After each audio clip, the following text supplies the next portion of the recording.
மறைந்த கேப்டன் விஜயகாந்த் குறித்து இருவேறு விதமாக நாம் தமிழர் கட்சி ஒருங்கிணைப்பாளர் சீமான் பேசிய வீடியோ தற்போது வைரலாகி வருகிறது. பேசும்போது மோடி பிரதமராகணும், மோடி பிரதமராகணும், உங்க பிரதமர் யாரு, உங்க வேட்பாளர் யாரு, உங்க சின்ன என்ன ஏன்னா அவருக்கு தெரியல. அது கேட்டுக்கிறாரு. உங்க வேட்பாளர் யாரு, உங்க வேட்பாளர் யாரு, உங்க வேட்பாளர் யாரு, அவன் அதான் ஒரு தடவை சொன்னா உனக்கு காதல விழாதாடா, அவன் அங்கிருந்து கேட்கலன்னு வேற சொல்றாரு.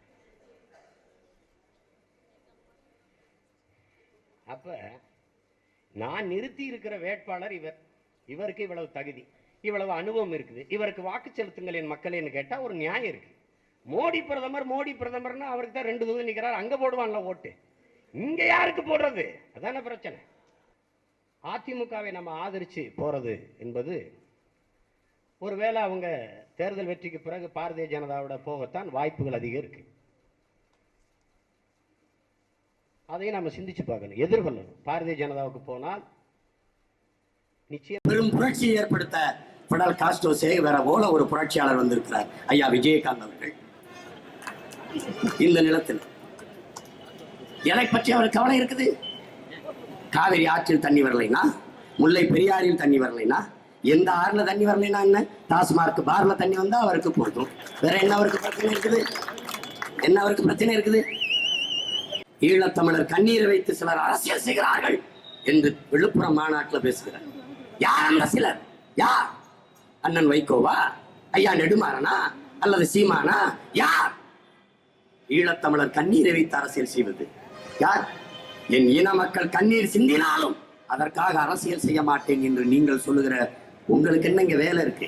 திராவிட முன்னேற்ற கழகத்தின் குடும்ப ஆட்சியை வீழ்த்துவதற்கு, ஒழிப்பதற்கு என் தம்பிக்கு ஓட்டு போடணும். இவர் யாரப்ப? இது குடும்ப ஆட்சி இல்லையோ? அவராவது கட்சி தொடங்கி பல ஆண்டு கழிச்சு தான் குடும்ப அரசியல் வந்தது. நீங்க தொடங்குவதே குடும்பமா தான் தொடங்குறீங்க. நரேந்திர மோடி மின்சாரம் தரேன்ட்டார். யார்கிட்ட தரேன்னாரு? என் கணவர்கிட்ட. அதே அவங்க கணவர்கிட்ட சொல்றத ஊர்ல சொல்லிட வேண்டியதானே ஒரு தடவை அவரு. ஏன் நாளைக்கு வரா? இது ஒரு கட்சி, இதுக்கு ஒரு நோக்கம். ஏன் நீ முதலமைச்சராக? என் கல்யாண மண்டபத்தை இடிச்சுட்டாங்க. இந்த தேசிய நெடுஞ்சாலையை போடுறதுக்கு நாடு இரு பக்கம் இருக்கிற லட்சக்கணக்கான வீட்டை அடிச்சுட்டாங்க. அவங்க ஒவ்வொருத்தரையும் ஒவ்வொரு நாள் முதலமைச்சராக்கி நிறுத்தலாமா? எல்லாம் பேசலாம், 1000 பேசலாம். இப்போதும் அன்போடும் வாழ்ந்து கொண்டிருக்கிற கேப்டன் விஜயகாந்த் அவர்களினுடைய 2ஆம் ஆண்டு நினைவு நாள் இன்று.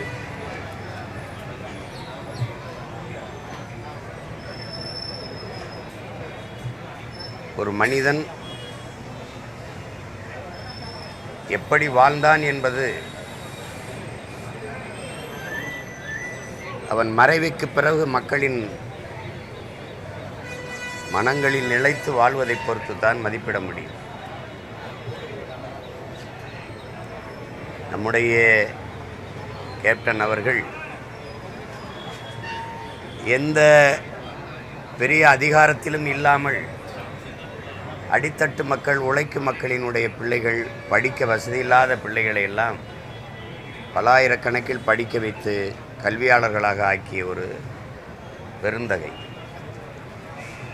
அவரால் ஐஏஎஸ், ஐபிஎஸ் ஆன அதிகாரிகள் ஆயிரக்கணக்கில் இருப்பார்கள். அப்படிப்பட்ட ஒரு அரிய பணியை செய்தவர். சமத்துவம், சகோதரத்துவம் எல்லாம் சொல்லளவில் இருந்ததை செயல்படுத்தியவர். திரைப்படத்துறையில் பணியாற்றுகிற போது இவர் சாப்பாடுகிற பரிமாறுகிற பையன்தானே, இவன் தளத்தை துடைத்து சுத்தம் செய்கிற பையன்தானே என்றெல்லாம் பார்க்காமல் அவர்களோடெல்லாம் சமமாக அமர்ந்து உணவு உண்ணக்கூடிய, தோள் மேல் கை போட்டு அவர்களோடு அன்பாக பேசக்கூடிய மனித மாண்பை கடைப்பிடித்த ஒரு மனிதர். எங்களை போன்ற பிள்ளைகளால் நாங்களெல்லாம் உதவி இயக்குநர்களாக பணியாற்றுகிற போது பாரபட்சம் இல்லாமல் எங்களை எல்லாம் பேரன்பு கொண்டு நேசித்த ஒரு பெருந்தகை. தனிப்பட்ட முறையில் நாங்களெல்லாம் அவரோடு மிக நெருங்கி பழகிய பிள்ளைகள். செய்திகளை உள்ளது உள்ளபடி தெரிந்து கொள்ள ரெஃப்ளெக்ட் நியூஸை சப்ஸ்கிரைப் பண்ணுங்க.